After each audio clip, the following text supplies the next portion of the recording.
2024 के लोकसभा चुनाव से पहले भारतीय जनता पार्टी और पूरा एनडीए गठबंधन लगातार इंडिया अलायंस पर निशाना साध रहा था कि इनका तो सीट शेयरिंग का फार्मूला ही नहीं बनेगा और इंडिया गठबंधन लोकसभा चुनाव से पहले ही टूट जाएगा। लेकिन ऐसा कुछ होता नजर आ नहीं रहा है, क्योंकि जिस तरह से कल महाराष्ट्र में महाविकास आघाड़ी जो गठबंधन है उसने सीट शेयरिंग पर ऐसा फार्मूला बनाया कि जिससे भारतीय जनता पार्टी और एनडीए गठबंधन की नींद उड़ सकती है। जी हाँ दोस्तों, किसी ने सोचा नहीं था कि इंडिया गठबंधन इतने अच्छे से मैनेज कर लेगा, क्योंकि जिस तरह से उत्तर प्रदेश और महाराष्ट्र में और दिल्ली में और राजस्थान में पंजाब में हर जगह से इंडिया गठबंधन के लिए यह अच्छी खबर आई है। हालांकि अब देखना होगा कि क्या महाराष्ट्र में जो सीट शेयरिंग का फार्मूला अपनाया है उसको लेकर इंडिया गठबंधन के नेता तो पूरी तरह से संतुष्ट है, लेकिन देखना होगा कि आखिरकार एनडीए गठबंधन कैसे मैनेज करेगा, क्योंकि एनडीए में तो पहले से ही भारतीय जनता पार्टी के इतने सारे नेता है, ऊपर से अब उसमें एनसीपी भी आ चुकी है, ऊपर से शिवसेना भी आ गई है, इतने सारे नेता है कि आखिरकार सीट किस किस को देंगे।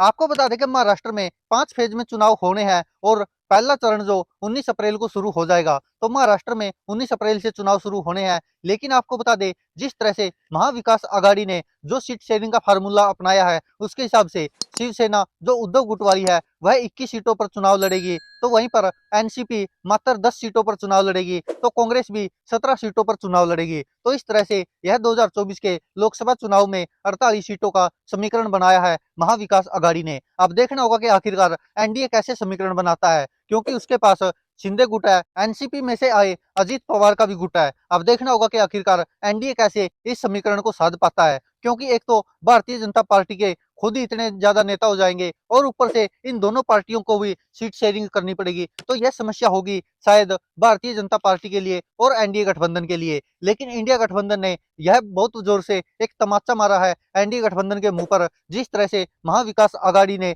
यह सीट शेयरिंग का फार्मूला अपनाया है महाराष्ट्र में। महाराष्ट्र के लोकसभा चुनाव 19 अप्रैल से शुरू हो गए, 5 चरणों में चुनाव होंगे। पहला चरण 19 अप्रैल को होगा, उसके बाद फिर 26 अप्रैल को, फिर 7 मई को, फिर 13 मई को और फिर 20 मई को, यह 5 चरणों में महाराष्ट्र के लोकसभा चुनाव होंगे। अब देखना होगा कि आखिरकार जनता किसको चुनती है, लेकिन इतना तो तय है कि यह चुनाव काफी दिलचस्प होंगे, क्योंकि कहीं पर शिवसेना के पुराने नेता और नए नेता आपस में आमने सामने होंगे, तो कहीं एनसीपी के नेता भी आमने सामने होंगे। अब देखना होगा कि जिस तरह से महाविकास आघाड़ी ने अपनी सीट शेयरिंग का फार्मूला अपनाया है, क्या एनडीए भी ऐसा ही फार्मूला अपना पाएगी और ऐसे ही संतुष्टि से सहमति हो पाएगी। आपको बता दें कि 2019 के लोकसभा चुनाव में महाराष्ट्र में भारतीय जनता पार्टी को 23 सीट मिली थी और उनका वोट प्रतिशत 27.8% रहा था।